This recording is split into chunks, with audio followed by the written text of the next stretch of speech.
During a visit to the pediatrician, my youngest son, who was 10 at the time, had his ears examined, and they discovered a foreign object in his left ear. It turned out to be a dead housefly. He had thought that putting a fly in his ear would grant him the ability to fly. He had caught it and stuffed it in there alive about a week earlier. My daughter, a typical messy teenager, often needed to be reminded to clean her room. She had a tendency to let dirty dishes accumulate on her nightstand. We were always reminding her not to leave dishes, especially juice bottles, lying around because they could ferment. One day, while my husband and I were in our bedroom, we heard a loud explosion followed by our daughter's scream. We rushed to her room to find that one of her juice bottles had exploded due to the pressure from the fermenting juice. The blast was so intense that the lid left a hole in her ceiling, and there were tiny bits of the bottle scattered all over. She's my clever one. I'm the one who did something dumb, though.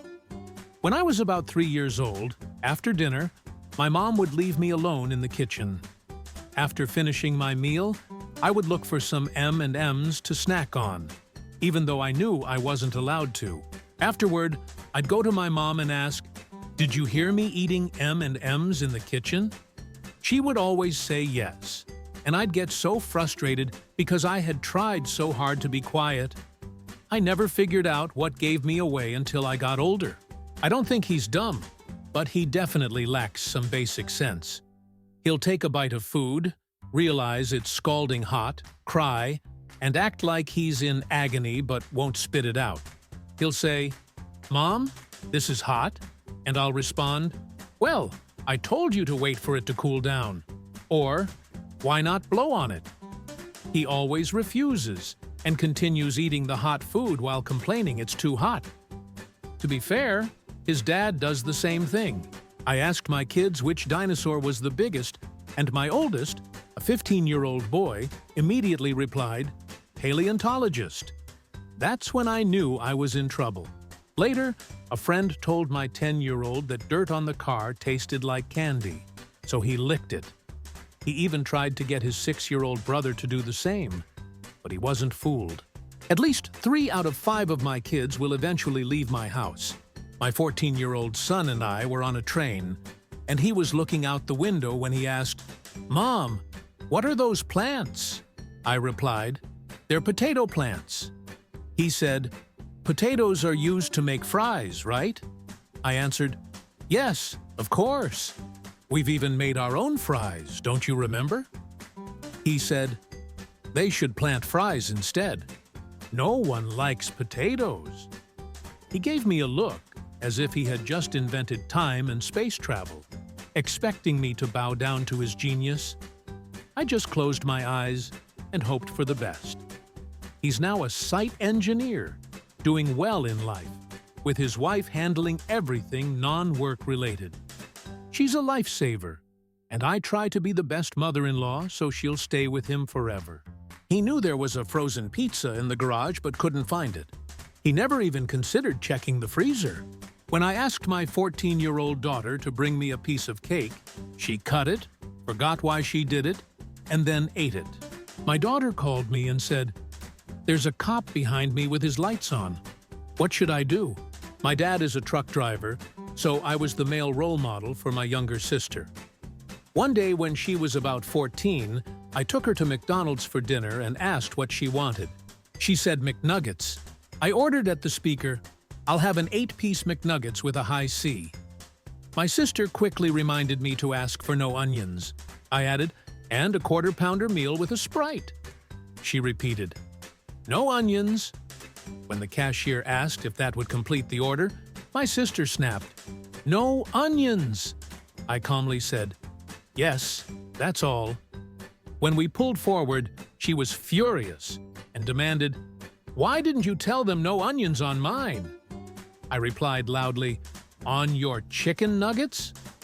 Then she realized what had happened and couldn't look at me when I asked the cashier to make sure her McNuggets had no onions. When my oldest was 11, I let him stay up with me and my roommate. I was still single and living like a bachelor. We were watching the Colbert Report when Stephen Colbert made a joke about something in politics being as likely as writing legislation with Santa Claus, the Tooth Fairy, or the Easter Bunny. I chuckled, only half paying attention. My son sat up and said, "Dad, what did he just say? What does that mean?" I thought he might have been confused about the politics, so I explained it was about two powerful politicians not getting along. He asked, "Yeah, okay, but what else did he say?" By now, my roommate was paying attention, so I repeated, "It's as unlikely as meeting Santa Claus." "Yeah?" "Or the Tooth Fairy." "Yeah?" "Or the Easter Bunny." He gasped loudly, and my roommate chuckled. I stared at him, dumbfounded, and then asked, "Buddy, did you still think there was a bunny who came into the house and hid eggs?" My roommate was snickering. My son slumped deeper into the couch, tears welling up in his eyes. I wasn't sure if he was embarrassed, angry at my roommate for laughing, or upset to learn the Easter Bunny wasn't real in such a harsh way. He had figured out Santa Claus wasn't real a few years earlier, so I thought we were fine. That night, he told me, I just thought he stopped coming because I was too old. His car battery died while he was parked at the storage unit during his leave from the Army. It turned out he had turned off the car to save gas, but had left the heat, blowers, and seat warmers on, so his girlfriend wouldn't get cold. He works in Army intelligence. We had to leave, so I sent him to put on socks. After waiting long enough, I went to check on him. He was in his room, wearing only his underwear and playing with Legos. When I asked why he hadn't changed, he couldn't remember what I had sent him to do. To clarify, he was around 8 years old at the time. I could imagine him getting distracted by toys and guessing, "Oh yeah, change my shirt," before getting sidetracked again. It's nothing I would medicate, and he's improved. He still couldn't find his butt if it had a bell on it, but I'm sure he'll outgrow that too. My son was disappointed by sex education class because he thought they were going to learn some moves.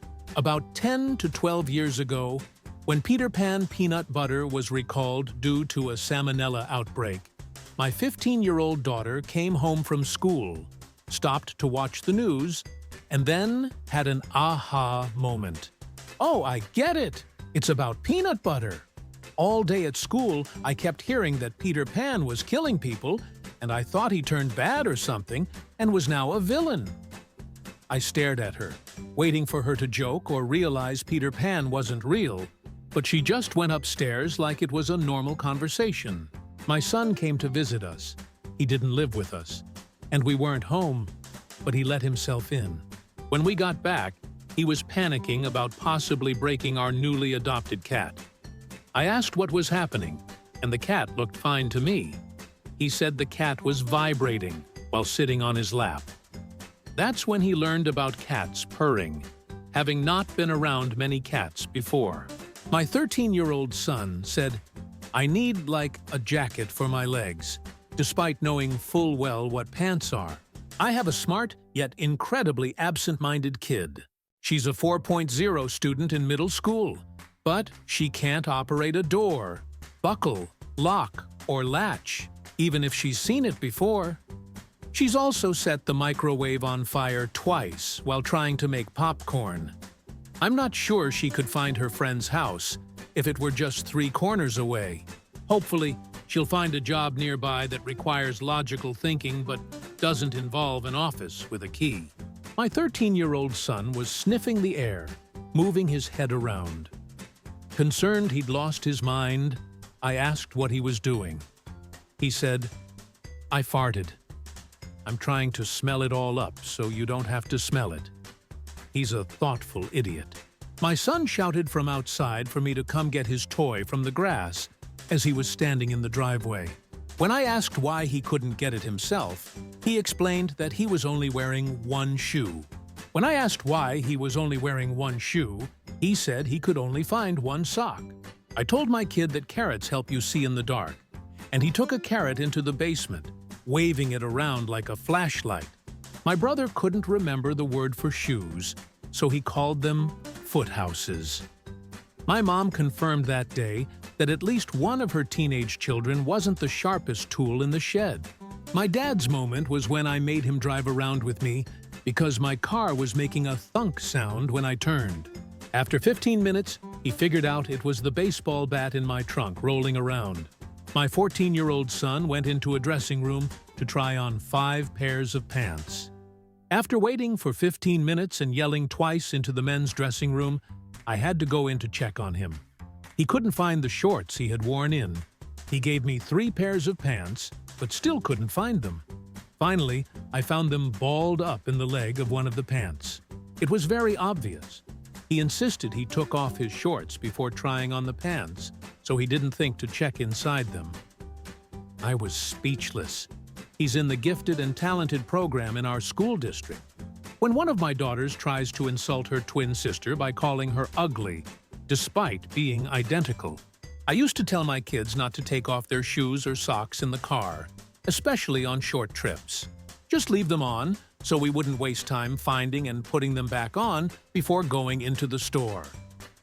Imagine a single dad with 2 young kids running around the car trying to put their shoes back on in the grocery store parking lot, in the middle of an Arizona summer. One day, we went to the store, and my daughter had lost a shoe. I couldn't find it anywhere. She explained, "Daddy, I didn't want you to be mad, so I threw it out the window." It made sense to her at 5 years old. When my son was 11, he confidently told me he was pretty sure he knew everything there was to know, because he couldn't think of anything he didn't know.